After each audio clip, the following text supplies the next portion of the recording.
Lagi di Cantik Catatan Pediatrik untuk koas, kali ini saya mau sharing tips untuk menggali riwayat perkembangan pada anak.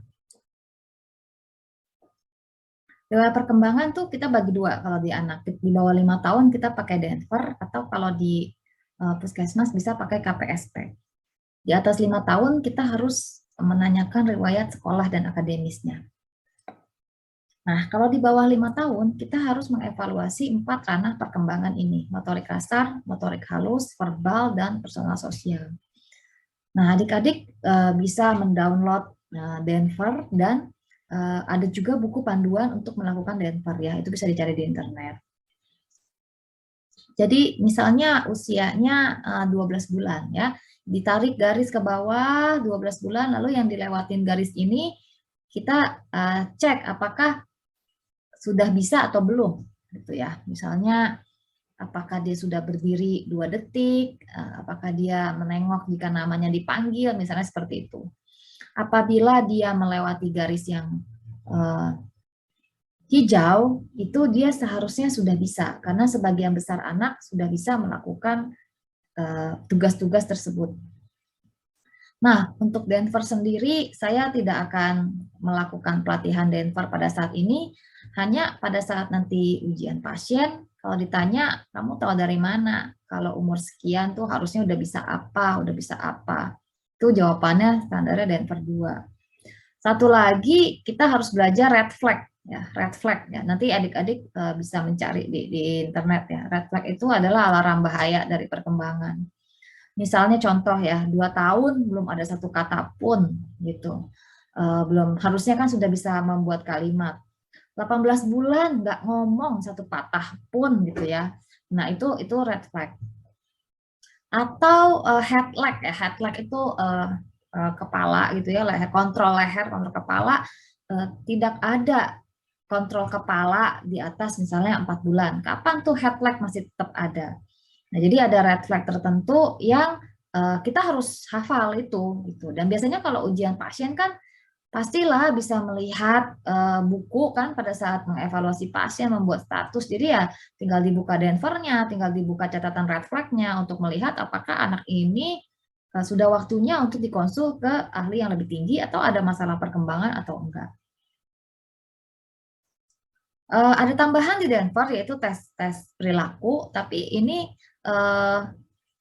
biasanya kan langsung kita lakukan tes ya, tapi pada saat kita anamnesis kita kan tidak melakukan pemeriksaan Denver nih pada saat kita ujian pasien. Nanti adik-adik koas tetap harus anamnesis, yang ditanya tuh ini. Pada saat menemukan dulu pernah ada keterlambatan, sekarang udah nggak telat, artinya dia nggak telat ya. Jangan ditulis riwayat perkembangan terlambat. Contoh gini, dok, waktu anak saya yang pertama 1 tahun udah jalan. Tapi anak saya yang kedua 18 bulan baru jalan. Itu kan telat ya. Jalan kan harusnya paling lambat 15 bulan lah. Tapi sekarang udah bisa jalan kan? Udah. Sekarang anaknya umur 2 tahun. Dia jalan dari umur 18 bulan. Artinya sekarang dia udah jalan atau belum? Udah jalan. Telat apa enggak sekarang? Sekarang tidak telat. Tapi waktu dia 15 bulan, dia belum jalan. Berarti waktu 15 bulan dia telat. Jadi kesimpulannya adalah tidak ada kelainan, tidak ada keterlambatan perkembangan saat ini ya. Jadi kalau kita mau melihat, kita nggak boleh melakukan kesimpulan waktu dulu. Kita recall aja, recall, tapi kesimpulan kita tetap di saat ini. Yang dulu itu adalah riwayat dan itu udah lewat gitu ya. Jadi kalau Denver tuh seperti itu, kita harus lihat umurnya berapa, kita tarik garis. Kalau yang kita garis sekarang dia udah bisa, ya udah berarti dia tidak ada keterlambatan. Kalau di atas 5 tahun, ini yang sering salah nih koas-koas. Karena Denver kan cuma sampai 5 tahun ya, kita lihat nih. Denver cuma sampai 5 tahun.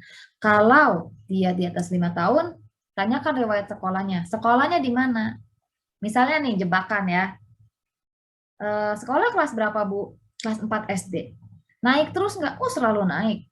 Apakah bisa mengikuti pelajaran di sekolah dengan baik? Oh, bisa, Dok. Jangan bilang bahwa dia perkembangannya bagus dulu. Sekolahnya di mana? Ternyata misalnya dia sekolah di SLBC. Tentu dia ada gangguan perkembangan.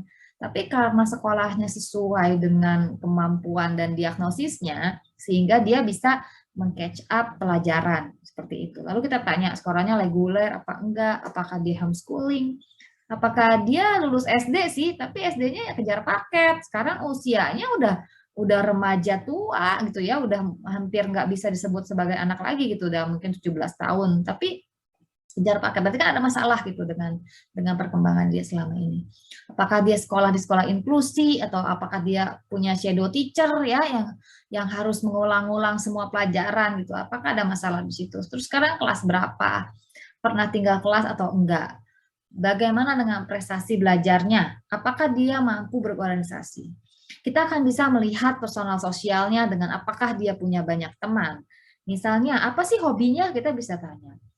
Ya, kalau dia adalah atlet bela diri atau dia pemain musik, tentu dia punya perkembangan yang excellent ya dibandingkan dengan standar usianya misalnya, karena dia berprestasi.